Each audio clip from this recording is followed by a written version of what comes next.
This is a topic brought about by the Ricochet rant. The whole topic was about WWE is a place where they kill wrestlers' legacies, and he argued that El Generico had a better legacy than Sami Zayn, which I find pretty laughable. Like if you're trying to bring that up as a comparison point, if you're Sami Zayn, do you think you have any regret over the past 10 years and like the position that you found yourself in? Zero.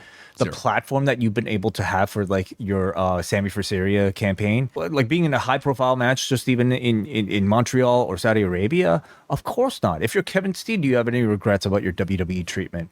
You know, would you rather be in Ring of Honor like as Kevin Steen? I don't. Those guys so. have outkicked the coverage many, many, many times over. They would not be the examples I would look at. Not to say there aren't examples, because there are. You can debate it. Like, listen, we saw some examples of guys, like, granted, like Axiom are on in the infancy of their careers, and guys are going to have different measures that they're looking at. Like, we are kind of looking at this from the lens of, you know, how someone is being portrayed or their role. For some, it's like, man, I'm making great money. I'm making a very good living, and that's going to satisfy a lot of people. And I can entertain a bigger audience than I could if I was, you know, like on an independent wrestling promotion or something. Yeah.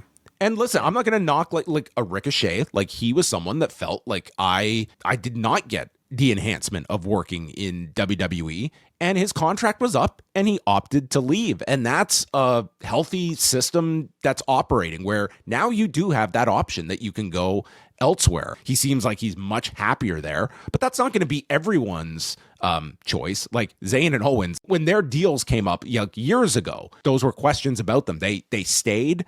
And then that was before they headlined Mania. Owens gets the match with Austin. Like, those guys, they're set in many ways beyond their wrestling days. I don't think a blanket statement is right for this sort of thing. And I know like Ricochet is a heel, and perhaps, you know, part of like all this tweeting is just, again, to maybe fan the flames and to play character perhaps. But I don't think there's like a one size fits all type of argument for that sort of thing.